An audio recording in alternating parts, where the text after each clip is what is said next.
Benjamin, François Legault a exclu la semaine dernière, vendredi dernier, Pierre Dufour là, du caucus de la CAQ en raison de ses exigences de vouloir un député à la table des ministres pour l'Abitibi-Témiscamingue. Le comité région des jeunes du PQ a dénoncé la situation, mais je veux te l'entendre dire, en fait, je veux vous l'entendre dire justement.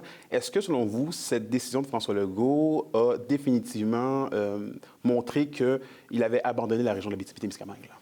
Moi, je pense que ça démontre clairement, comme tu le dis, qu'il y a du moins un manque total d'intérêt puis un abandon des gens d'Abitibi-Témiscamingue de la part de ce gouvernement-là.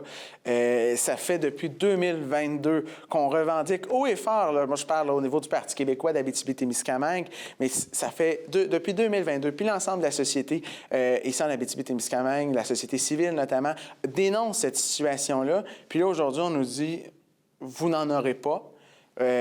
Puis même là, on y va plus loin, on exclut l'un de vos députés. Fait que, tu sais, il y a cette situation-là qui nous fait dire, est-ce qu'il y en a dans les hautes décisions qui sont prises à Québec qui tiennent à cœur la région, puis qui tiennent à cœur les gens qui sont ici, puis nous, en réalité, nos enjeux qui nous touchent, c'est en Abitibi-Témiscamingue.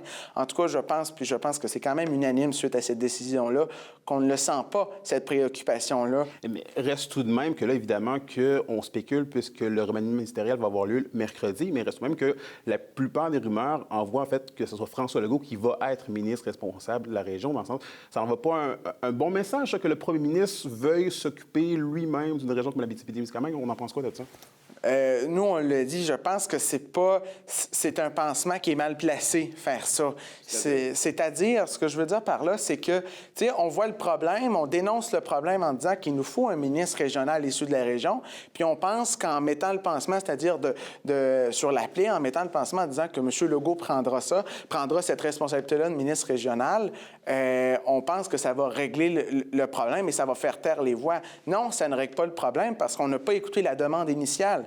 La demande initiale, c'était d'avoir un ministre régional responsable de la région qui est issu de la région. C'est une demande qui est simple, qui est juste, qui est authentique, qui est en faveur des intérêts de la région. Donc, moi, je pense que c'est un pansement, peut-être une nouvelle expression, mais c'est un pansement qui est mal placé et qui ne répond très certainement pas à la demande initiale qu'on a formulée, nous, le Parti québécois d'Abitibi-Témiscamingue et le Comité régional jeune d'Abitibi-Témiscamingue et l'ensemble, là, notamment là, de plusieurs acteurs en Abitibi-Témiscamingue. On peut notamment nommer la conférence des préfets d'Abitibi-Témiscamingue. Mm-hmm. Mais reste tout de même que là, évidemment, qu'on veut quelqu'un qui est issu de la région. Mais là, comme on l'a pu voir, Pierre Dufour a été exclu.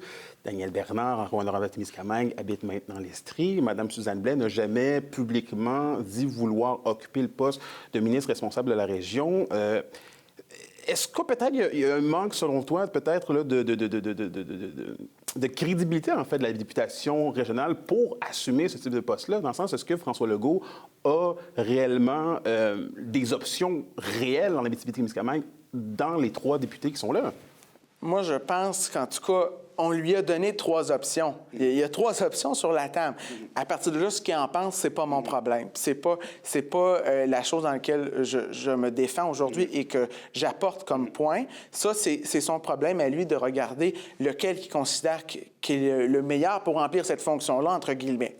Cependant, nous, on réitère la demande.